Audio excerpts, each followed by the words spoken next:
వర్తమానము వినుమా ప్రియ నేస్తమా, విని నీవు ప్రభుని విశ్వసించుమా. వినుమా ప్రియ నేస్తమా, విని నీవు ప్రభుని విశ్వసించుమా. Praise the lord. దేవునికి స్తోత్రం. అనుదిన మన్నా అని ఈ ఆధ్యాత్మిక కార్యక్రమాన్ని వీక్షిస్తున్న ప్రియ సోదరి సోదరులారా, మన ప్రభువును రక్షకుడునైన యేసుక్రీస్తు అతి శ్రేష్టమైన నామములో మీ అందరికీ శుభాలు వందనాలు తెలియచేయుచున్నాను. ఈ శ్రేష్టమైన సమయంలో దేవుని పరిశుద్ధ గ్రంథంలో నుండి కీర్తనల గ్రంథం 103వ కీర్తన 5వ వచనం, పక్షిరాజు యవనము వలె నీ యవనము క్రొత్తదగుచుండునట్లు మేలుతో నీ హృదయమును తృప్తిపరుచుచున్నాడు. ప్రభునందు ప్రియ దేవుని యొక్క బిడ్డలారా, చదవబడిన లేఖన భాగంలో మనం ఆరాధన చేసే దేవుడు మేలుతో మన హృదయమును తృప్తిపరిచే దేవుడు. ఈ భూలోకంలో ప్రజలకు ఎంత ధనమున్నా, ఎంత ఆస్తి ఉన్నా, బిడ్డలు ఉన్నా, మంచి గృహమున్నా, మంచి ఉద్యోగమున్నా, పరిస్థితులు అనుకూలంగా ఉన్నా కానీ చాలామంది జీవితాలలో తృప్తి అనేటటువంటిది లేదు. తృప్తి లేకుండానే జీవిత యాత్రను కొనసాగిస్తున్నారు. అయితే దేవుని వాక్యంలో రాయబడి ఉంది, మేలుతో నీ హృదయమును తృప్తిపరచెదను. మనం ఆరాధన చేసే దేవుడు మేలు కలుగ చేసే దేవుడు. అపోస్తుల కార్యముల గ్రంథం 10వ అధ్యాయం 38వ వచనంలో రాయబడి ఉంది, దేవుడు ఆయనకు తోడయ్యుండెను గనుక ఆయన మేలు చేయుచు అపవాది చేత పీడింపబడిన వారినందరినీ విడిపించుచు స్వస్థపరుచుచు సంచరించుచుండెనని వాక్యం చెప్తుంది. మన దేవుడు మేలు చేసే దేవుడు. ఇశ్రాయేలీలతో కూడా ప్రభు అదే చెప్పారు. ద్వితీయోపదేశకాండం 6వ అధ్యాయం 18వ వచనంలో, ఇశ్రాయేలీలారా నేను మీకు మేలు కలుగ చేసేదను, అలా మేలు కలుగ చేయడానికి నీ సమస్త శత్రువులను నీ దగ్గర నుండి వెళ్ళగొట్టేదను అని ప్రభు చెప్పారు. నిజమే, శత్రువు మనతో ఉన్నంతకాలం మేలు కలగదు. శత్రువు పని ఏంటంటే కీడు చేయటం, పాడు చేయటం. ఆ పాడు చేసే వ్యక్తిని, కీడు చేసే ఆ సాతానును మన దగ్గర నుండి దూరపరిచి దేవుడు మనకు మేలును కలుగజేస్తాడు. అయితే ఈ శ్రేష్టమైన సమయంలో దేవుడు మనకు, మన కుటుంబాలకు మేలు కలుగ చేయాలి అని అంటే మనం ఏం చేయాలో పరిశుద్ధ గ్రంథంలో నుండి జాగ్రత్తగా దేవుని వాక్యాన్ని ధ్యానం చేద్దాం. చూడండి, రోమీయులకు రాసిన పత్రిక 8వ అధ్యాయం 28వ వచనం, దేవుని ప్రేమించు వారికి అనగా ఆయన దయా సంకల్పము చొప్పున పిలువబడిన వారికి మేలు కలుగుటకై సమస్తము సమకూడి జరుగుచున్నవి అని వాక్య భాగంలో రాయబడి ఉంది. ప్రియ దేవుని బిడ్డలారా, మన దేవుడు మేలు చేసే దేవుడు. ఎవరికి మేలు చేస్తాడు? వాక్యం చెప్తుంది, దేవుని ప్రేమించు వారికి. ఎవరైతే దేవునిని ప్రేమిస్తారో ఆ ప్రేమించే వారికట మేలు కలుగుతుంది. ఈరోజు ప్రియ దేవుని బిడ్డలారా, దేవునిని మనం ప్రేమించాలి. ఎందుకు అని అడిగితే, మనము ప్రేమించక ముందే, మనము దూరస్తులుగా ఉండగానే, మనము బలహీనులుగా ఉండగానే, మనము శత్రువులుగా ఉండగానే దేవుడే మొదట మనలను ప్రేమించాడు. వాక్యం చెప్తుంది, దేవుడు లోకమును ఎంతో ప్రేమించానని వాక్యంలో రాయబడి ఉంది.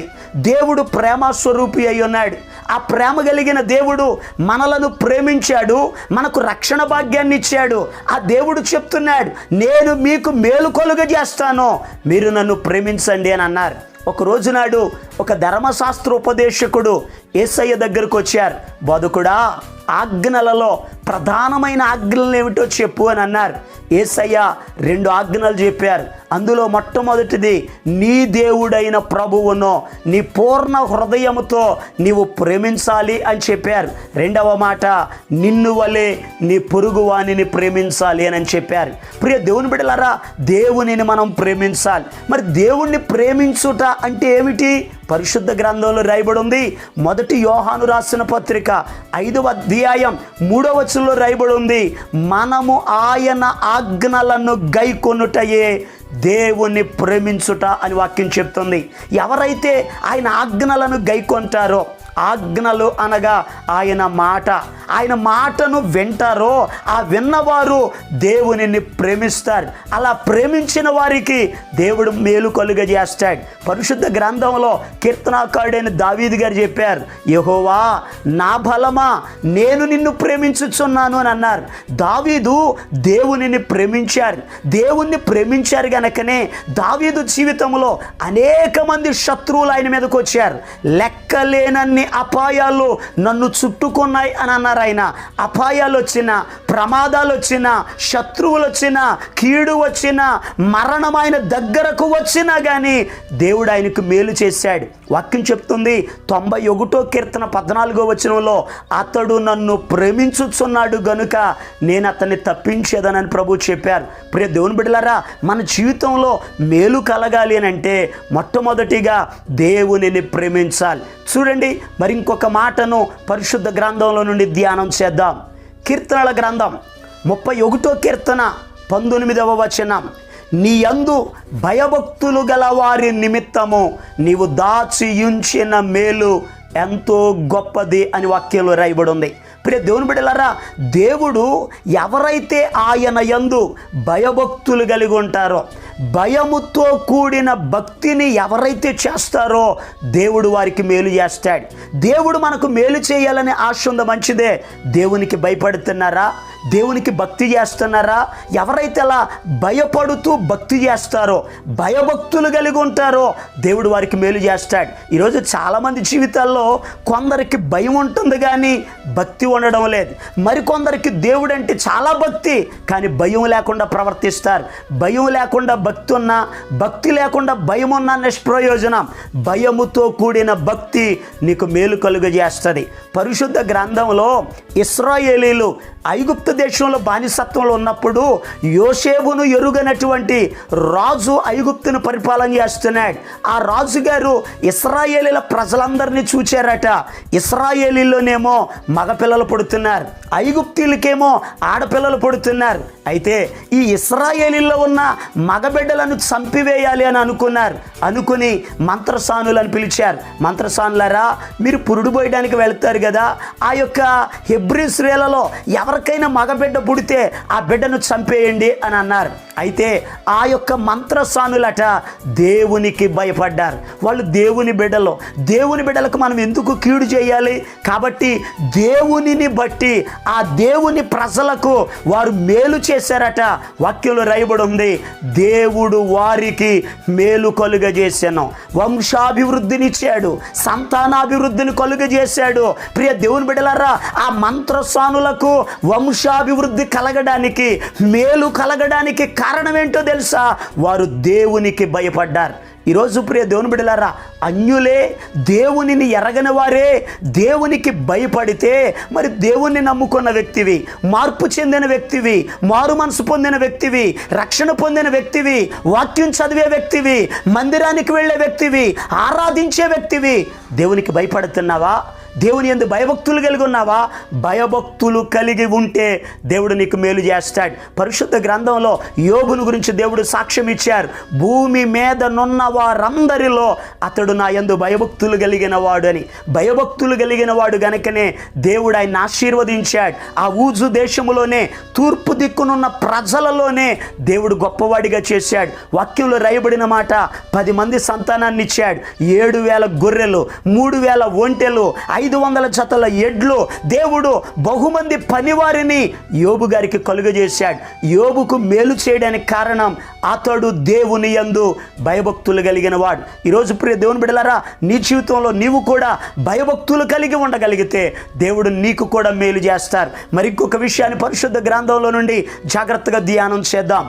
యోబు గ్రంథం 22వ అధ్యాయం 21వ వచనం, ఆయనతో సహవాసము చేసిన ఎడల నీకు సమాధానము కలుగును, అలాగున నీకు మేలు కలుగును. ప్రియ దేవుని యొక్క బిడ్డలారా, మనకు మేలు కలగాలి అంటే మనము యేసయ్యతో సహవాసం చేయాలి.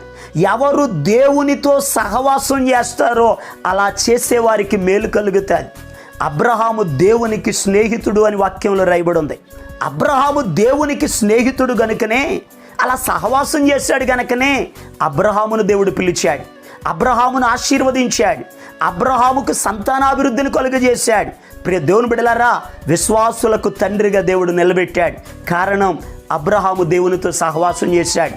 ఈరోజు ఈ మాటలు వింటున్న ప్రియ దేవుని బిడ్డలారా, మనము కూడా దేవునితో సహవాసం చేయాలి. వాక్యం చెప్తుంది, తన కుమారుని సహవాసమునకు మిమ్మును పిలిచిన దేవుడు నమ్మదగిన వాడని వాక్యంలో రాయబడి ఉంది. దేవునితో మనం సహవాసం చేస్తే, దేవునితో స్నేహం చేస్తే దేవుడు మనకు మేలు కలుగ చేస్తాడు. పరిశుద్ధ గ్రంథంలో ప్రియ దేవుని బిడ్డలారా, భక్తులంతా కూడా దేవునితో సహవాసం చేశారు, ఆయనతో స్నేహం చేసి మేలును పొందుకున్నారు. మనం కూడా దేవునితో సహవాసం చేద్దాం. ఇంకా నీ జీవితంలో లోకంతో స్నేహం చేస్తున్నావేమో, ఎందుకనగా వాక్యం చెప్తుంది, దుష్ట సాంగత్యము మంచి నడవడికను చెరుపునని వాక్యంలో రాయబడి ఉంది. దుష్టులతోనో లేకపోతే లోక సంబంధికంగా దేవునికి వ్యతిరేకంగా జీవిస్తున్న వారితో నువ్వు సహవాసం చేస్తే నీవు కూడా దేవునికి దూరం అయిపోతావు. వాక్యం చెప్తుంది, జ్ఞానుల సహవాసము చేయువాడు జ్ఞానము గలవాడగునని వాక్యం చెప్తుంది. మనం దేవునితో సహవాసం చేస్తే దేవుని స్వారూప్యంలోనికి మార్చబడతాం. దేవుడు పరిశుద్ధుడు కనుక మనం కూడా పరిశుద్ధులుగా మార్చబడతాం. ఈరోజు ఈ మాటలు వింటున్న ప్రియ దేవుని బిడ్డలారా, దేవునితో సహవాసం చేయండి, ప్రభు ఇచ్చే మేలును పొందుకోనండి. దేవుడు అలాగున మీకు మీ కుటుంబాలకు మేలు కలుగ చేయునట్లుగా మీ కొరకు నేను ప్రార్థన చేస్తాను. తలలు వంచండి, కళ్ళు మూసుకోనండి, ప్రార్థనలు ఏకీభవించండి. మహాపరిశుద్ధుడును ప్రేమ కలిగిన మా పరమ తండ్రి, నీకు వందనాలయ్యా. ఎందుకనగా మేలుతో మీ హృదయమును తృప్తిపరుస్తానని వాగ్దానం చేశారు. ఈ వాగ్దానం ఎంతమంది అయితే చూస్తున్నారో నీ బిడ్డల జీవితాల్లో మేలు కలుగునుగాక ఆజ్ఞాపిస్తున్నాను. అయ్యా, ప్రత్యేకమైన రీతిలో నీ బిడ్డలను మీరు దీవించండి, ప్రతి అవసరతలను తీర్చండి. ఈ దిన ప్రయాణం అంతట్లో మీరు తోడై ఉండండి, పనులలో నీ సహాయం దయచేయండి. క్షేమము కలుగునుగాక, ప్రతి అవసరత తీర్చబడునుగాక. ఎవరైతే బలహీనులుగా ఉన్నారో యేసు నామములో స్వస్థత కలుగునుగాక ఆజ్ఞాపిస్తున్నాను. నీ కార్యములు నీ బిడ్డల జీవితాల్లో చేసి మహిమ ఘనత ప్రభావాలు మీరే పొందుకోనమని యేసు క్రీస్తు అతి పరిశుద్ధమైన నామం పేరట ప్రార్థన చేసి అడిగి పొందుకొని ఉన్నాము తండ్రి, ఆమేన్. మన ప్రభు అయిన యేసు క్రీస్తు కృప మీకు తోడుగా ఉండి నడిపించునుగాక, ఆమేన్. ఈరోజు పుట్టినరోజు మరియు పెళ్లి రోజు జరుపుకుంటున్న వారికి సీసలి మన్నా చర్చి తరపున మా కుటుంబ పక్షముగా మీకు శుభాలు తెలియపరుస్తున్నాం. May God bless you. దేవుడు మీకు తోడుగా ఉండి మిమ్మల్ని ఆశీర్వదించునుగాక. దయచేసి గమనించండి, మీ కొరకును మీ కుటుంబం కొరకును దేవుడు మిమ్మలను అభివృద్ధి పరచాలని నిత్యము మేము ప్రార్థన చేస్తున్నాం. ఏమైనా ప్రార్థన అవసరతలు ఉన్న యెడల ఈ స్క్రీన్ మీద కనబడుతున్న నెంబర్కి ఫోన్ చేసి తెలియపరచండి. ప్రియ దేవుని బిడ్డలారా, అనుదిన మన్నా అనే ఈ వర్తమానాలు మీ స్నేహితులకు మీ బంధువులకు కూడా షేర్ చేయండి. మన్నా చర్చ్ సీసలి అనే ఈ యూట్యూబ్ ఛానల్ను సబ్స్క్రైబ్ చేయండి. అందరికీ వందనాలు. చెరలోనైనా పాడుతా ఆనందపు స్తుతి పాట, మరణము వరకు చాటుతా యేసయ్యను ప్రతి చోట. చెరలోనైనా పాడుతా ఆనందపు స్తుతి పాట, మరణము వరకు చాటుతా యేసయ్యను ప్రతి చోట. కరువైనా బరువైనా, కరువైనా బరువైనా విడిచిపోను ప్రభు బాట, విడిచిపోను ప్రభు బాట. చెరలోనైనా పాడు